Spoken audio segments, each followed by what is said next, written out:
This is talking about the Driver One tutorial and how does that end up getting in a game, and it's lack of play testing, or lots of play testing and then realizing at the last minute that people don't know how to do some things that they think are essential to the game, and so they thought, oh, we'll throw in this tutorial, and then they didn't play test the tutorial enough, or they play tested it, but they play tested with people who knew how to use the game or how to play the game. Because here's the thing, man, once you get past that tutorial, you don't need any of that stuff. I think it was the sliding that was the hard thing that people kept failing at. And like, you didn't need to do that in the game. And so it was just stupid.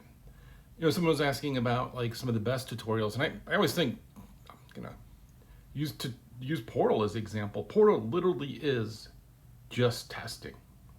It literally is just teach you one thing, show you how to do it, and don't hold your hand on it. Instead, give you the next thing, build on that, combine them, and just keep building that, right? And which originally the original Portal ending was going to be about demonstrating all of that, but instead realizing rightly that it was about the story and not about the demonstration of skill there.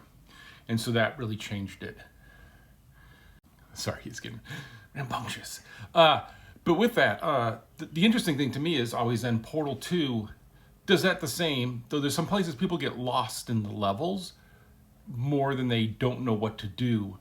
But the interesting thing to me was working on co-op was finding out that we didn't do that in co-op in the same way. And so in co-op, you often had these aha moments in a way that you didn't have in the single player. And I think that's really made the game strong, was together you solve these puzzles.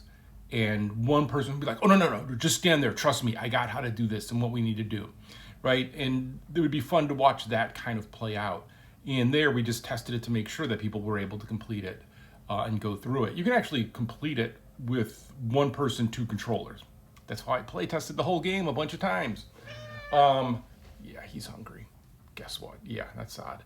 But yeah, it's just play testing. I mean, both versions of Portal 1 and Portal 2 were just play tested to death. And so we just made sure that if we're making a puzzle game and it's about having to complete the puzzles to move on, and it's very binary, that you can complete the puzzles. And that's the big mistake they made here, is they made this binary. They made it where it's win or fail, not, hey, it's okay, you didn't finish this one, you can move on, right? That would have been fine and no one would ever talk about this tutorial, but instead they made it binary where you could not move on unless you did it. And that choice, I don't know. I do not know, because otherwise we'd be talking about Driver instead of GTA probably. But yeah,